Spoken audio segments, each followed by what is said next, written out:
Hey guys, this is Russ. So we've been catching a lot of those guys this summer. It's funny. I remember when I was growing up. I'll take these off for a sec. When I was growing up, I used to read magazines, and the old timers always said, "Oh, you can't catch pike in the summer because their teeth fall out." I guess they just weren't looking around for them hard enough because I don't think their teeth fall out. I think we catch an awful lot of them in the summer. But here's the thing. It's all about targeting them in the water that they want to be in, which for big pike, it's deep water. Okay, they're looking for a cool temperature to settle at. Now, you can catch small pike in warmer waters in the weedy areas, but if you really want to consistently catch large pike, you're going to have to go deeper. So we've been working on this pattern for years, and it's been working well for us, particularly this summer. So I want to share some things with you about this. Okay, this is a one-take video, so if I slur, babble, whatever, sorry. It's late, and I smell like corn chips. I've been working outside all day. So moving on. Okay, so here's an assortment of our usual suspects, and something you're going to notice. For the water that we fish, it's tannic. It's lightly stained water. We stay with pretty natural colors. You don't see a lot of crazy chartreuse or fire tiger. That may work for other people, but this is what's worked for us. Okay. There's some natural shad colors. There's some pearl. There's a couple lures here and here. I actually took lures I never use and I spray painted them white. When the water gets a little muddier, man, the fish seem to like that. There's some sexy shad in here. So these are the colors, but more important than the color is you really need to understand where your lure dives down to. Every lure says it on the package. So this is just, if I handed you this pile of lures, it doesn't really help you a whole lot. But what if we're going to start settling some lures where they belong. Let's see, this one dives down to 15. I know that. Okay, I'm going to stack my stuff up here. This one dives down to 15. This big boy goes all the way down to 19. His little brother goes down to 16. Okay. This little weird one goes down to 13. And this little guy goes down to 13 also. Okay. So when I've got this, and I'm going to put these other lures away for a second while I'm talking. This gives me a little better sense of where my lure is supposed to running. It's what it literally says it on the box. Okay, it says dives to 15 feet, dives to 16 feet, dives to 19. So we know these depths. And what I need to remember when I'm using these lures, I got to be able to look at a lure in a box and I need to know the depth that it dives to. Okay, I know a lot of guys used to keep like the lure in the box. I'm not that guy. My box looks more like this and they're all tangled together. And so I have to be able to take the lures that I use most often and just know where they dive. Okay, so a couple things before I move on, just something we've been doing. We use a 30 to 40 pound braid. We use Power Pro on our lines. I do not use steel leaders. I know some people are going to think maybe we lose fish. We don't lose many fish because they can't bite through the Power Pro. What we gain is a lot of species that are afraid of that steel leader. We catch a ton of bass. One summer we caught 22 walleye in a lake near here doing the same thing. They really liked the white and some of these pearl colors. They really liked it. I think if I was using a steel leader, I would lose some of those fish the opportunity to catch them. So I do look at the braid after each fish. If it's frayed at all, I'll cut a few inches and retie my lure. Takes a little bit of discipline, but I think we catch more fish because of that. So I'm going to put a couple more of these guys away, and we're just going to focus on a couple of them. Okay? Okay. Let's take a look at, this is my notebook for my speaking notes. So let's see what I'm going to cover here. Okay, so I want to focus on two lures. Right here, we have an XD. It's Strike King XD5. This lure dives to 15 or 16 feet. Right here, we have the next bigger size, the XD6, and this dives to 19 feet. Now, what does that mean? Okay, what that means, I'm going to slip these lures up here, and we can look back at them if we need to. That means when I've got, okay, now you're going to have to tolerate my terrible drawing. This is my boat, okay? As I let my lure out, that number dives to 15 feet, means on a general cast, the lure will get down to 15 feet of water. And you got to kind of picture when you cast this lure, here's the surface of the water. You're going to cast it out. It hits and you start cranking and it's going to dive down and it's going to get to that depth. And as you start coming back to the boat, it starts coming back up. It's saying right here on a typical cast is going to be 15 feet deep. Remember, this one says 15. This one says 19. So we do a lot of trolling, and I don't use line counters. I know I should. I should be more precise, but what we're doing is working. So I do a modest cast out. I'm guessing I'm casting out about 90 feet or about 30 yards. So my lures are getting to that, basically the running depth that they're supposed to run at, okay? So if I do a decent hard cast out, 30 to 40 yards, my lure is running at the depth it's assigned to run at, okay? 15 for the medium one, 19 for the big one. I want to show you how we toy with this. Now I'm going to mess up your brain a little bit, okay? So if I run, okay, we're going to look at this. This is a little complicated here. Here's my boat. Okay, I want to fish. This is 90 feet back here. So I do my cast. Woo! My lure hits the water. And when I start trolling, it's going to run it as it's assigned depth. Okay? Let's say I want to target this 15-foot level right here. That's where I think the fish are. I'm going to draw a big old bonk. We've been catching pike. Let's give him a snarl. He's not very happy. All right. Yeah, bro. Okay. I want that lure running at 15 feet. Now, I could take my 15-foot lure. Here it is again. And I could cast that way out, and then I could troll. But the problem is, when you're trolling 90 feet behind a boat, when I turn, this lure is not very following me very precisely. Okay? It's kind of a sloppy, like if I do a sharp turn like this, that lure's kind of, maybe it's waving a little, but it's staying pretty straight. It doesn't follow me very closely, if you can picture that. But if I could shorten up that 90 feet to something less, I could get the lure to dive down 15 and follow me closer. And here's what we do. We take this 19-foot lure. Okay, so if I cast my 15-foot diving lure out to 90 feet, it's at 15-foot spot. If I cast my 19-foot diving lure out to the same spot, it's at 19. But if I only run at 15, what if I only cast it and get about half the distance out? Now my 19-foot lure is running at 15, and look how much closer to the boat it is.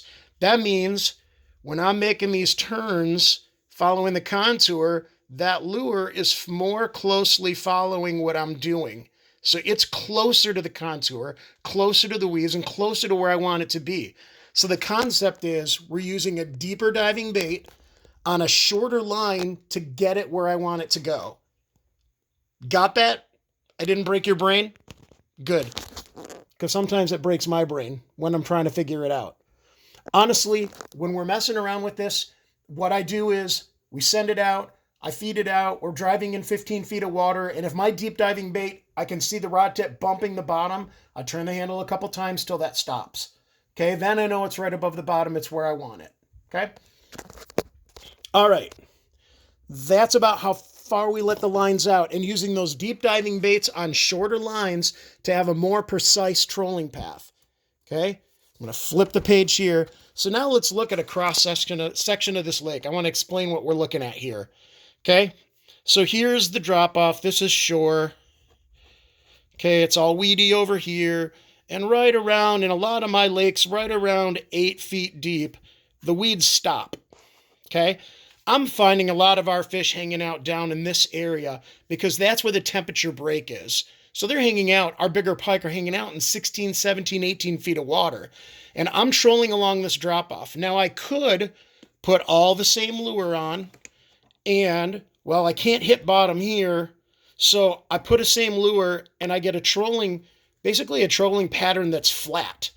But I have a big gap here between the bottom. Like fish could be laying on the bottom, but because I'm running a flat trolling spread, they're not really getting as close to this lure as they could. So what I do, I find a lure that goes around 14, 15 feet deep. And even if I have to take my 15 and put it on a shorter line, I do that.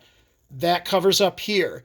This is my boat. So that's my shore side rod. We call this our shallow rod.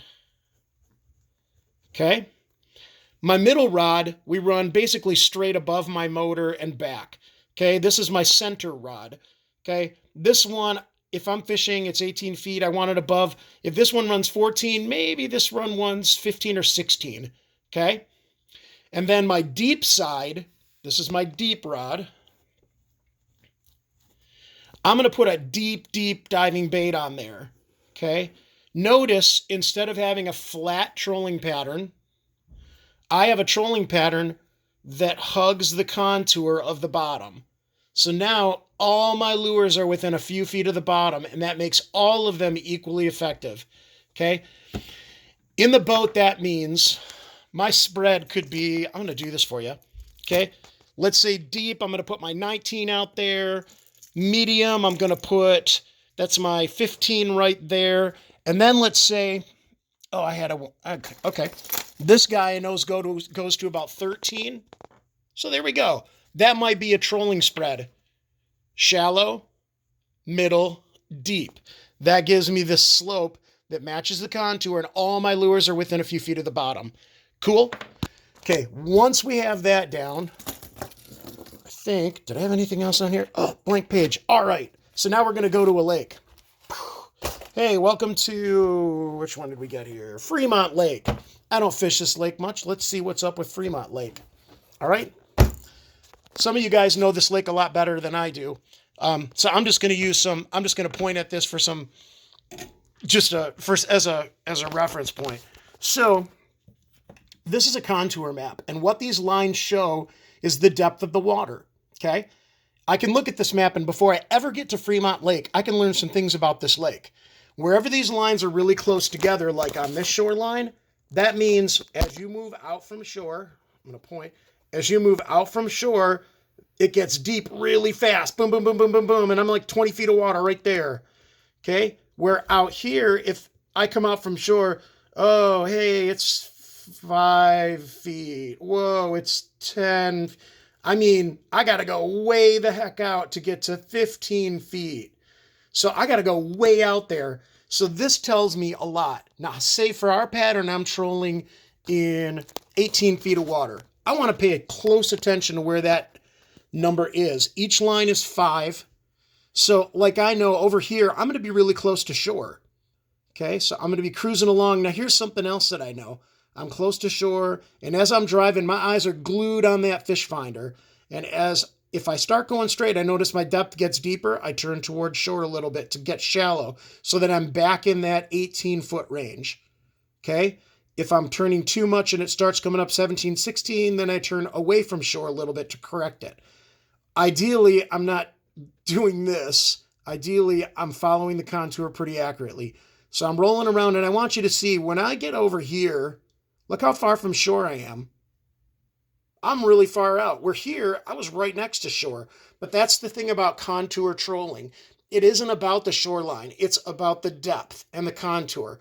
So I know, for example, if I come rolling around here, I know if I'm looking at this map, I'm going to come out, and then I got crazy crap coming up here. I've got some points. I got to swing out. I'm going to swing in. And right around here, I can either cut across or I can try and make this little cut. Now, what if we were trolling like 12 to 15 foot range? Now we're going to be going like in and out and in and out. But this is the thing. You pick a depth on your fish finder and you stick to it. And you troll an area. And if you didn't get what you want, then you can change depth. Go a little deeper, go a little shallower. But as I'm moving around like on this shoreline, that looks like a pretty straightforward troll. And then we get around these little islands and there's more craziness. These lines are close together. That's a super steep drop. So going around there, it's going to be really tight. Like if I go a little too shallow, that depth's going to come up really fast. And if I go deep, it's going to go down really fast. So staying in that 15-foot range or 18-foot, I might come around into here, or I could just go straight across and go around this point. But the trick is we're following these contours. If I was looking at this lake, another thing that I might do, I know that fish like things that are standing out. Like This is a long, straight shoreline without a lot of breaks, but this is an island here. This is a trough between the island. So I might put more effort focusing this area than over here, just because this has some unique features that can attract fish that this doesn't have. So in our summer trolling, that's kind of how we do this. We pick some areas that have unique features. We like that 18-foot range or so, and it seems to be working out well for us. Okay, I didn't take you in my boat. I didn't show you a bunch of fish that I'm catching. It's late at night, and my daughter's waiting for me to put her to bed, and she's 5 and adorable. So I'm just going to give you that information. I hope that's helpful. This morning, I won't name the lake. We were out for 2 hours. We caught 7 pike. The smallest was 24. The biggest was 33. It was ridiculous. Right in the middle of summer. I used to never catch them because I never fished deep enough. But we're hitting that 18, 20-foot range. In some lakes, it may even be deeper. If it's really clear water, you may have to go 25 to 30. That's a different size lure. But once you find that depth, settle in there, do your trolling. Remember to angle your lure so that you have a shallow side and a deeper side to follow the contour. And you guys are going to catch some pike. I hope that you do. Tight lines. I hope to see you out there, okay?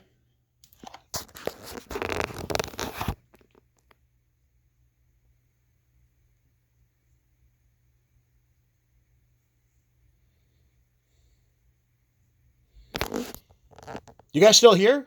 Come on, take that knowledge. Go fishing. See you later.